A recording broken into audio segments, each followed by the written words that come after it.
Welcome back to the series of Diagnosing the Characters. I've had this argument a lot, so here we are. If you're new here, then you probably haven't seen my last update to the series, which is basically me diagnosing the side characters in BoJack Horseman, so be sure to check that out. Like last time, I'm just going to do a quick disclaimer. I am not a psychologist, I'm not studying to become one, so take everything I say with a grain of salt. I just have an unnatural fascination with psychology and a lot of free time on my hands. Before we go any further, make sure to like, comment and subscribe and to hit that notification bell to be notified the next time I post another video. So yeah, let's jump right into this video.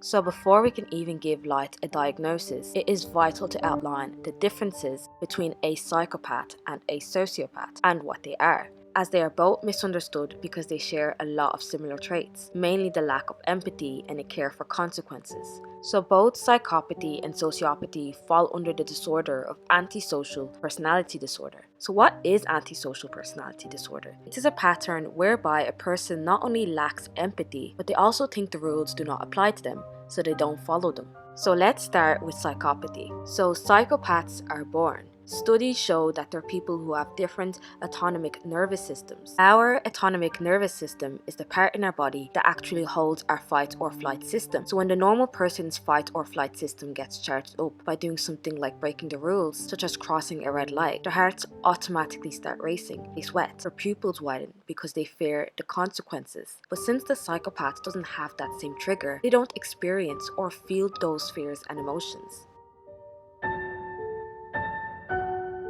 Symptoms of a psychopath would be being superficially charming, extremely intelligent, have a grandiose sense of self. They lack empathy, remorse, and shame. They're pathological liars and engage in manipulative and promiscuous behavior. Now, their interesting counterpart is the sociopath. Like the psychopaths, they share most of the same traits, such as a grandiose sense of self, lack of empathy, compulsive lying, and manipulative tendencies. But there are differences. The key difference is that the sociopath is made. They usually had a traumatic childhood that sculpted them into who they are. They'd probably be the kid that grew up in a rough neighborhood but turns to criminality to get by. And they wouldn't necessarily be comfortable doing it at first, but over time, they teach themselves to adapt to it to the point that it's normal to them. Dr. Romney puts it really well in her Med Circle talks. She says they're the person who someone would describe as he was actually a great kid until he got to high school, and then it seems that he got in with the wrong kids. That would be your sociopath. So in short, the psychopath is born and the sociopath is made. You could even say that it's in the psychopath's nature to be who they are, and the sociopath is nurtured to become who they are. Now that we've established what both are, it's time to outline the differences. Psychopaths are classified as individuals with no conscience. They believe that their actions are justified and feel no remorse. However, sociopaths do have a conscience, but it's a very weak one. They know they've done something wrong, but will still find some way to justify it. Psychopaths pretend to care, and sociopaths make it clear they do not care how others feel. Psychopaths are more level-headed and calculating, whereas sociopaths are more impulsive and hot-headed. Psychopaths maintain a normal life as a cover to hide their true selves, but sociopaths are unable to maintain a job and family life and usually jump from location to location. Now that we know that, we can basically rule out all the things Light isn't. So we know that Light Yagami is a talented and highly intelligent individual. So basically he's a natural genius. He's also charming and quite popular among his peers.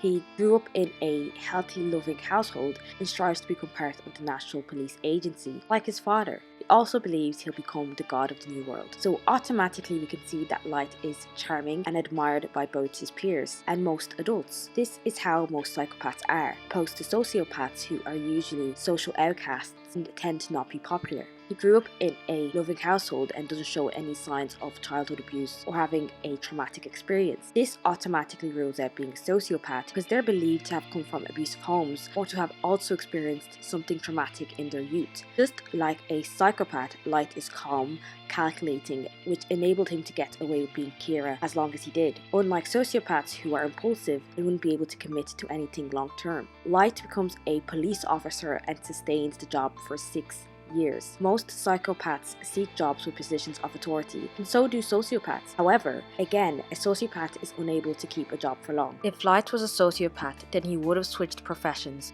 or locations a long time ago. The list of signs is honestly endless, and I could actually be here all day. And I don't want to do that because I don't want this video to be too long. Anyways, all the signs I've outlined show why Light Yagami is not a sociopath, but a psychopath. And in response to the Light isn't a psychopath because he was good and kind when he relinquished his possession of the Death Note argument, we've already outlined this earlier. Psychopaths are able to blend into society by mimicking our emotions and behavior. If they need to act like the loving boyfriend, they'll act like the loving boyfriend. If they need to act like their father just died, they will cry, wail, and scream. If that's what it's going to take to sell that they are devastated. If they need to act like the perfect son, they'll act like the perfect son for as long as they need to. It's all a facade, a manipulation tactic. So I hope that you've learned something from this video. If not, then sorry, I clearly failed. But if you do take anything away from this video, note that psychopaths are born and sociopaths are made. And hopefully you won't be having this argument again, because I definitely won't. Leave a comment down below if you have any suggestions for characters you'd like me to diagnose in the future. I'd be more than happy to try my luck at it. And with that, I'm out.